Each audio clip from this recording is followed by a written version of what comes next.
Hello YouTubers, and welcome back to another episode of Mancave Museum. Hey, what do you get when you gather up a group of three men consisting of a guy who's too good at playing with his balls, one who is adversely addicted to Dungeons & Dragons, and the third known as the creator of the comic book character Spawn? Well, if you guessed the next multi-billion-dollar game production studio, you would be just as wrong as they were. However, if you guessed one hit title, an MMO that never saw the light of day, and nearly $100 million debt on a loan from the state of Rhode Island, then stick around. This episode's for you. Originally beginning its life as Green Monster Games LLC, 38 Studios was an American independent game development company founded in 2006 by Major League Baseball pitcher Curt Schilling and named after his jersey number, 38. Originally based in Massachusetts, the company then moved on to Rhode Island as part of securing a $75 million loan guarantee from that state's quasi-public Economic Development Corporation. You see, as a longtime fan of MMOs and self-proclaimed player of World of Warcraft, Schilling had the bright idea of taking his friend Salvatore's worlds into the mix and making an experience for all to enjoy. Unfortunately for them, without the lack of proper leadership and experience in developing these types of games, the company fell farther and faster than a game of Jenga against somebody neurotic and too full of coffee.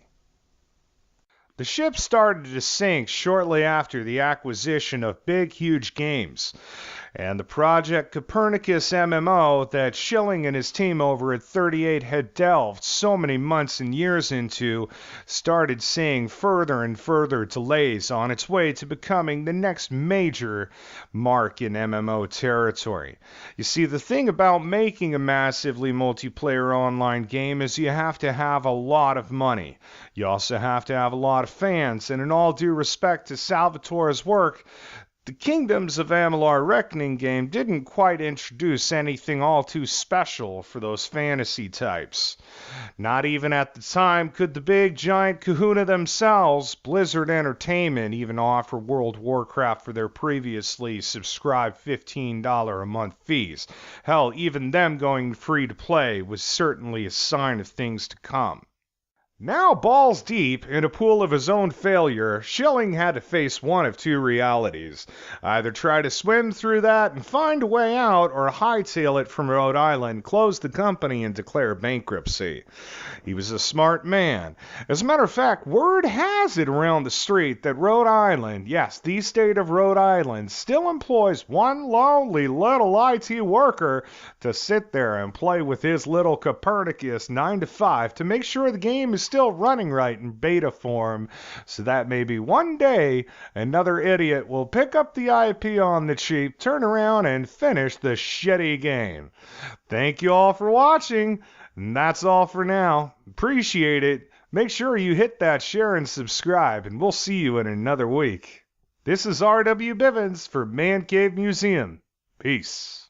In consideration of Curt Schilling's balls, as well as everything stated in this video, and the evidence presented to us, Nervous Entertainment has acknowledged and accepts its next exhibit into the Mancave Museum archives, an autographed copy of Reckoning, signed by Curt Schilling and R.A. Salvatore of 38 Studios.